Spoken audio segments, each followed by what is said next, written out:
friends, I'm Chef Taylor and welcome to the Big Green Egg Culinary Center. Today we're going to be making a simple bacon weave.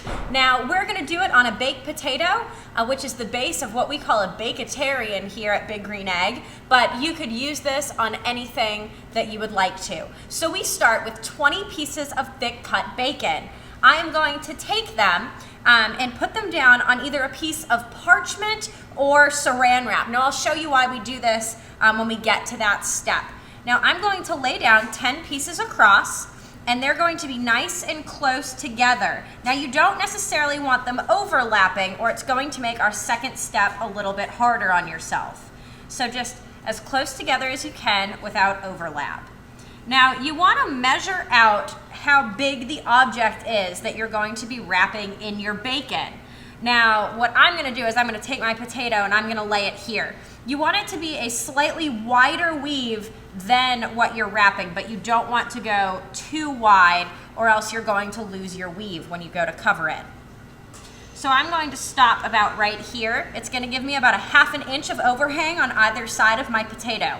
So what I'm going to do now is I'm going to go across and fold down every other piece of bacon. Now it can stick a little bit to your saran wrap. Okay, so now what I'm going to do is I'm going to take another piece and stick it right at the top and press down, and then I'm going to fold over those pieces that were folded back. Now for the next row, you are going to take the pieces that you did not fold down the first time and we're going to lay them over.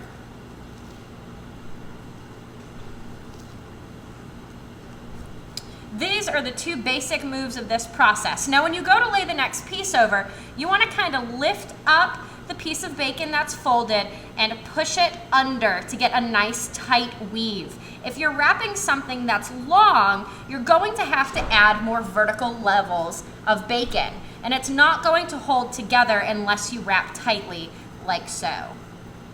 So now we're going to repeat these two steps until our weave is completed.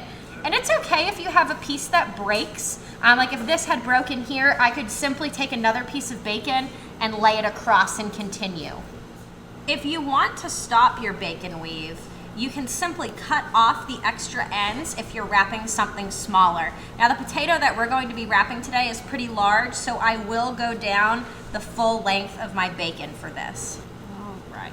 So I'm going to stop here because if you were to put another piece through here, it would most likely fall apart when we go to wrap our bacon. So I'm going to push it all down to make sure that it's nice and tight. And if I see any spaces, then you can simply go through with your hands, push together.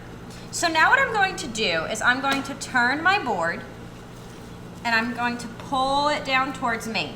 Now I'm going to lay my potato across and I'm going to lift my saran wrap and pull it over and squeeze. Then simply from here, pull, and it rolls itself down. Now this is the same process that you would do if you were making a jelly roll.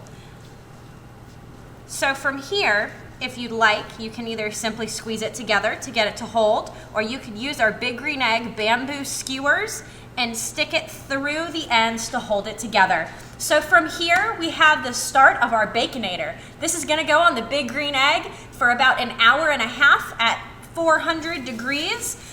You could also do it the low and slow way at 225 for about 3 hours or until it is fork tender.